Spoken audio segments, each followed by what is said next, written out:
العلم هو النور الهادي والمفتاح لكل الخير من يرد الله به خيرا.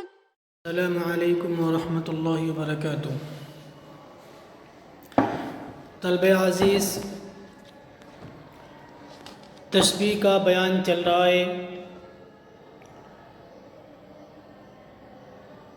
مشبہ اور مشبہ بہ کے اعتبار سے تشبیہ کی 4 قسمیں تھیں، ان کا بیان مکمل ہو چکا. دونوں کے دونوں یعنی مشبہ مشبہ بہ مفرد ہوں گے 1 قسم، یا دونوں کے دونوں مرکب ہوں گے 2 قسم. پہلا مرکب دوسرا مفرد، پہلا مفرد دوسرا مرکب، اس طریقے سے 4 قسمیں ہو جاتی ہیں. آج وجہ شبہ کے اعتبار سے تشبیہ کی 4 قسمیں ہیں، ان کو بیان کریں گے. طلبہ عزیز، آپ خیال کریں اور توجہ سے سنیں کہ مشبہ اور مشبہ بہ کے اعتبار سے 4 قسمیں وہ کون کون، اور یہاں پہ وجہ شبہ کے اعتبار سے تشبیہ کی 4 قسمیں ہیں. وجہ شبہ آپ کو بتایا گیا تھا وہ وصف جس میں مشبہ کو شریک کیا جاتا ہے مشبہ بہ کے ساتھ، یا جس وصف کی وجہ سے مشبہ کو مشبہ بہ کے ساتھ تشبیہ میں شامل کیا جاتا ہے، تشبیہ دی جاتی ہے، وہ وجہ شبہ ہے. مثلا زید کحاتم، زید حاتم کی طرح ہے، تو کس وصف میں زید کو حاتم کے ساتھ شریک کیا گیا ہے؟ جی، سخاوت میں. تو سخاوت یہ وجہ شبہ ہے. لہذا وجہ شبہ کے اعتبار سے تشبیہ کی 4 قسمیں ہیں. نمبر 1 تمثیل. وہ تشبیہ ہے جس میں وجہ شبہ چند چیزوں سے حاصل ہو. جی، وجہ شبہ چند چیزوں سے حاصل ہو اس کو تمثیل کہیں گے. یعنی جس وصف کی وجہ سے تشبیہ دی جا رہی ہے، یا یوں کہیے جس وصف میں مشبہ کو مشبہ بہ کے ساتھ شریک کیا جا رہا ہے، وہ وصف چند چیزوں سے مل کر حاصل ہو، ایک چیز سے حاصل نہ ہو. جیسے مثلہ کمثل الکلب ان تحمل علیہ یلہث او تترکہ یلہث، کہ اس کی مثال اس کتے کی طرح ہے کہ آپ اگر اس پہ بوجھ ڈالیں تب بھی وہ کیا کرتا ہے؟ ہانپتا ہے، زبان باہر نکالتا ہے، اور اگر چھوڑ دے تب بھی اس کا کام وہی رہتا ہے. اب دیکھیے، تو اس مثال میں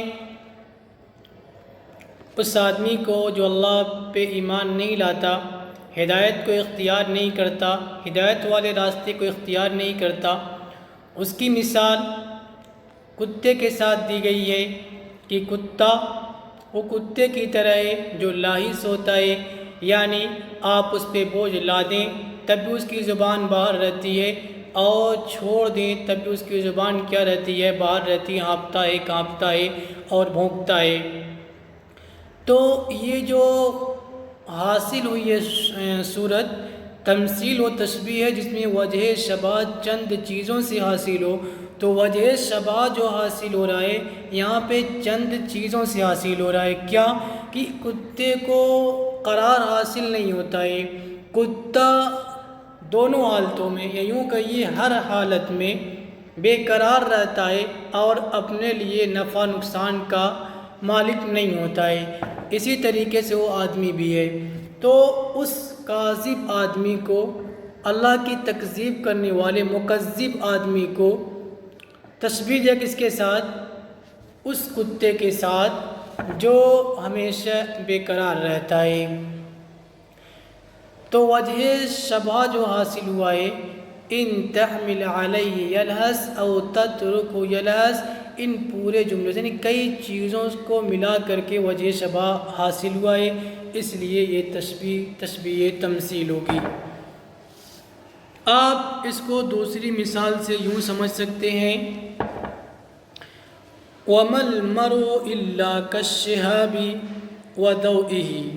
اب دیکھیے کہ آدمی، شہاب سے آپ چاند مراد لے لیجیے، جو شہب کہا جاتا ہے، شہب الشہر، چاند کی جو 3 تاریخیں ہوتی ہیں 13، 14، 15 کہا جاتا ہے شہب الشہر۔ تو اس مثال میں یعنی وَمَا الْمَرْءُ إِلَّا كَالشِّهَابِ وَضَوْئِهِ کہ آدمی چاند اور اس کی روشنی کی طرح ہے۔ اب دیکھیے اس مثال میں وجہ شبہ سرعت فنا ہے۔ سرعت فنا یعنی جلدی ختم ہو جانا، فنا ہو جانا۔ چاند آپ دیکھتے ہیں شروع ہوتا ہے، اس کی روشنی بڑھتی ہے، لیکن 15 دن کے بعد پھر کیا ہوتی ہے، اس کی روشنی ختم ہو جاتی ہے۔ تو اسی کو بتا رہا ہے شاعر۔ اب دیکھیے وجہ شبہ آپ کو سمجھ میں آ گیا ہوگا، وجہ شبہ سرعت فنا ہے، اور اس کو شاعر نے چاند کے متعدد احوال سے اخذ کیا ہے، اس لیے کہ چاند پہلے ہلال ہوتا ہے، پھر بدر، پھر کم ہوتے ہوتے ختم ہو جاتا ہے۔ تو اسی کو شاعر نے بیان کیا، وَمَا الْمَرْءُ إِلَّا كَالشِّهَابِ وَضَوْئِهِ۔ كَالشِّهَابِ یعنی آدمی شہاب اور اس کے روشنی کی طرح ہے۔ اب دیکھیے وجہ شبہ جو حاصل ہوا کئی چیزوں سے حاصل ہوا۔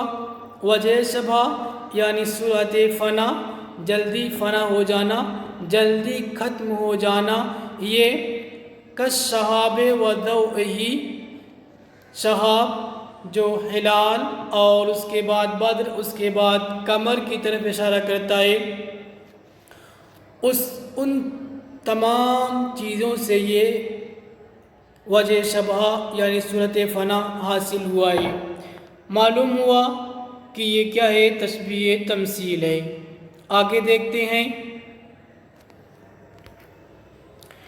غیر تمثیل او تشبیہ ہے جس میں وجہ شبہ چند چیزوں سے حاصل نہ ہو، جیسے کأنہن بید مکنون۔ جی وجہ شبہ چند چیزوں سے حاصل نہ ہو، کیسے؟ مثال سے سمجھیے، گویا کہ او یعنی حوریں، بید مکنون یعنی سفید انڈے ہوں جو چھپے ہوئے ہوں۔ اب دیکھیے ان کو یعنی حوروں کو تشبیہ دیا گیا کس کے ساتھ؟ بید مکنون کے ساتھ، اور وجہ شبہ کیا ہے؟ سفیدی ہے، اور یہ چند چیزوں سے حاصل نہیں ہو رہی ہے بلکہ بیدن سے حاصل ہو رہی ہے۔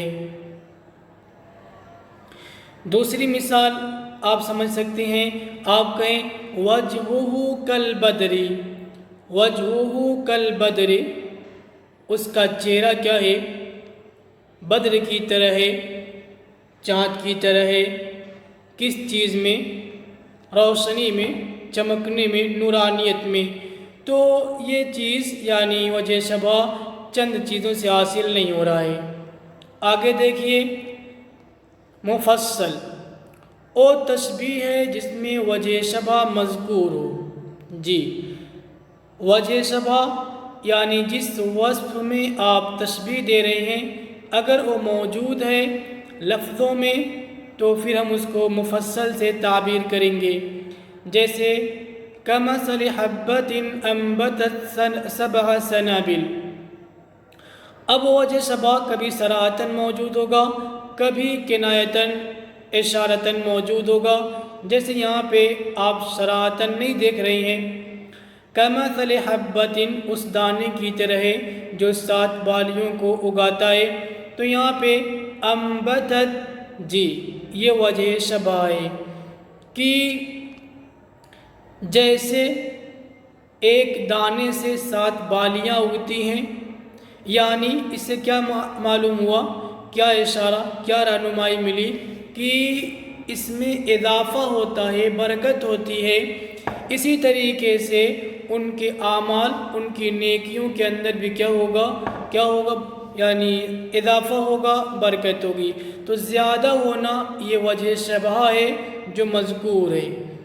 آپ اس کو صراحت کے ساتھ دیکھ لیجئے۔ دوسری مثال میں آپ کہہ سکتے ہیں ہوا کالبحر جودن، ہوا کالبحر جودن، او سخاوت میں سمندر کی طرح ہے۔ تو یہاں پہ جودن وجہ شبہ کیا ہے، مذکور ہے، اس لیے اس کو مفصل کہیں گے۔ نمبر 4 مجمل، او تشبیہ ہے جس میں وجہ شبہ مذکور نہ ہو۔ جی، وجہ شبہ مذکور نہ ہو، جیسے انما البیع مثل الربا، کہ بیع ربا کی طرح ہے۔ دوسری مثال النحو فی الکلام کالملح فی الطعام، کلام میں نحو کھانے میں نمک کی طرح ہے۔ کس چیز میں اس کو بیان نہیں کیا گیا ہے، اس لیے اس کو مجمل کہیں گے۔ اب آگے دیکھیے، کلمہ تشبیہ کے اعتبار سے تشبیہ کی 2 قسمیں ہیں، یعنی جو ادات تشبیہ ہوتا ہے، کلمہ تشبیہ ہوتا ہے، اس کے اعتبار سے تشبیہ کی 2 قسمیں ہیں۔ نمبر 1 مرسل، او تشبیہ ہے جس میں کلمہ تشبیہ مذکور ہو، جیسے مثل کلمۃ طیبۃ کشجرۃ طیبہ۔ کاف اور مثل یعنی مثل، یہ کیا ہے، کلمہ تشبیہ ہے، مذکور ہے، لہذا اس تشبیہ کو مرسل کہا جائے گا۔ مؤکد، او تشبیہ ہے جس میں کلمہ تشبیہ محذوف ہو، جیسے وَلَوْ يُعَجِّلُ اللَّهُ لِلنَّاسِ الشَّرَّ اسْتِعْجَالَهُمْ بِالْخَيْرِ، یہاں پہ کَاسْتِعْجَالِهِمْ ہے، کَاسْتِعْجَالِهِمْ، یعنی جب آپ کاف لگا دیں گے تو کاف حرف جر ہے، پڑھا جائے گا کَاسْتِعْجَالِهِمْ۔ جب کاف آپ نے ہٹا دیا تو منصوب بنزع الخافض ہو گیا، منصوب پڑھا جائے گا۔ تو یہاں پہ کلمہ تشبیہ کیا ہے، محذوف ہے۔ آگے دیکھتے ہیں، اگر مشبہ بہ کی اضافت مشبہ کی طرف کر دی جائے تو یہ صورت بھی تشبیہ مؤکد میں شامل ہے۔ اگر مشبہ بہ کی اضافت یعنی جس کے ساتھ تشبیہ دی جا رہی ہے اس کو مضاف کر دیا جائے مشبہ کی طرف، یعنی جس کو آپ تشبیہ دے رہے ہیں، تو اس کو بھی تشبیہ مؤکد کہا جائے گا۔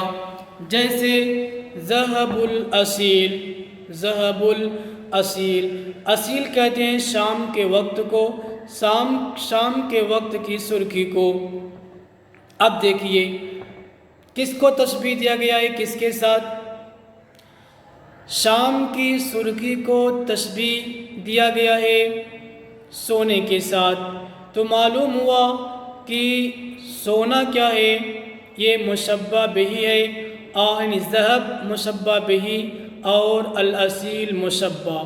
تو مشبہ بہ کی اضافت مشبہ کی طرف کر دی گئی تو اس تشبیہ کو بھی تشبیہ مؤکد کہیں گے۔